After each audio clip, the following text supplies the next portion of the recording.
స్వాతంత్రం వచ్చి 78 ఏళ్లు గడుస్తున్న కేంద్రంలో బీసీలకు ప్రత్యేక మంత్రిత్వ శాఖ లేకపోవడం బాధాకరమని బీజేపీ ఎంపీ ఆర్ కృష్ణయ్య అన్నారు. బీసీ ప్రత్యేక మంత్రిత్వ శాఖ కోసం కేంద్ర బీజేపీ ప్రభుత్వంపై ఒత్తిడి తెస్తానన్నారు. హైదరాబాద్ బషీర్బాగ్ ప్రెస్ క్లబ్ లో తెలంగాణ విద్యుత్ బీసీ ఉద్యోగుల సంక్షేమ సంఘం ఆధ్వర్యంలో ఏర్పాటు చేసిన సమావేశానికి ఆర్ కృష్ణయ్య హాజరయ్యారు.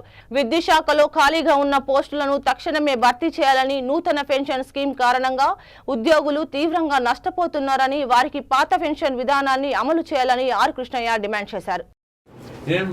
ఎన్నికల వాగ్దానం చేశారు, మీకు చీఫ్ మినిస్టర్ పోస్ట్ ఇచ్చారు, మంత్రి పదవులు అనుభవించారు, 1000 కోట్లు లూటీ చేస్తున్నారు. మీరు ఈరోజు ఈ అన్యాయానికి తలపడతారని చెప్పి, బీసీలకు ద్రోహం చేస్తారని చెప్పి మేము విమర్శిస్తున్నాం. అందుకే ప్రభుత్వం వెంటనే సరిదిద్దుకోవాలి, న్యాయం చేయాలని చెప్పి డిమాండ్ చేస్తున్నాం. రెండవది విషయం, కేంద్రంలో బీసీలకు ఇంతవరకు 76 ఏళ్ళు అయితే కూడా ప్రత్యేక మంత్రిత్వ శాఖ లేదు. కేంద్రంలో బీసీలకు ప్రత్యేక మంత్రిత్వ శాఖ పెట్టాలని కూడా ఈ సభ ద్వారా కేంద్ర ప్రభుత్వం మీద ఒత్తిడి తీసుకొస్తాం. అంతేకాదు, విద్యుత్ ఉద్యోగ సంస్థల కార్యం ఉన్నటువంటి అన్ని ఉద్యోగాలను వెంటనే భర్తీ చేయడానికి చర్యలు చేయాలి, నోటిఫికేషన్ జారీ చేయాలి. 2004 కంటే పూర్వం తర్వాత బీసీ విద్యుత్ ఉద్యోగులు లేదా విద్యుత్ ఉద్యోగులు ఉన్నారో వాళ్లకు పాత పెన్షన్ విధానాన్ని అమలు చేయాలి. దాని మీద చాలా రోజులుగా పోరాటం జరుగుతుంది.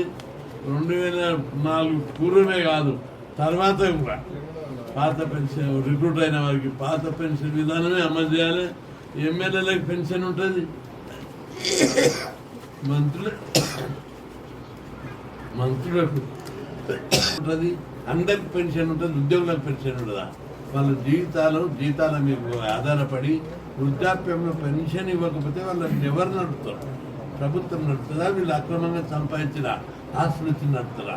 వాళ్ళు జీతం మీద బతికి దేశానికి సేవ చేసి ప్రభుత్వాన్ని నడిపించి తమ జీవిత సర్వస్వాన్ని ఉద్యోగానికి దారాదత్తం చేస్తే రిటైర్ అయిన తర్వాత వాళ్ళని ఎవరు పోషిస్తారు? కాబట్టి వాళ్ళకి ఖచ్చితంగా పెన్షన్ విధానం ఉండాలి, దాన్ని రిస్టోర్ చేయాలని చెప్పి డిమాండ్ చేస్తున్నా. రిజర్వేషన్ల కోసం చేసే పోరాటంలో విద్యుత్ ఉద్యోగుల సంస్థ అండగా నిలబడ్డది. అయితే ఈ 42% రిజర్వేషన్లకు గ్రామ పంచాయతీలో ఏనామం పెట్టారు. కనీసం జడ్పీటీసీ, ఎంపీటీసీ, మున్సిపాలిటీలో ఖచ్చితంగా 42% అమలు చేయాలని, లేని పక్షంలో కాంగ్రెస్కు తీరని నష్టం జరుగుతుంది, ఈ బీసీలకు ద్రోహం చేసిన పార్టీగా మిగిలిపోతుందని చెప్పి హెచ్చరిస్తున్నాం. ఎన్నికల వాగ్దానం చేశారు, మీకు చీఫ్ మినిస్టర్ పోస్ట్ ఇచ్చారు, మంత్రి పదవులు అనుభవించారు, 1000 కోట్లు లూటీ చేస్తున్నారు. మీరు ఈరోజు ఈ అన్యాయానికి తలపడతారని చెప్పి, బీసీలకు ద్రోహం చేస్తారని చెప్పి మేము విమర్శిస్తున్నాం. అందుకే ప్రభుత్వం వెంటనే సరిదిద్దుకోవాలి, న్యాయం చేయాలని చెప్పి డిమాండ్ చేస్తున్నాం.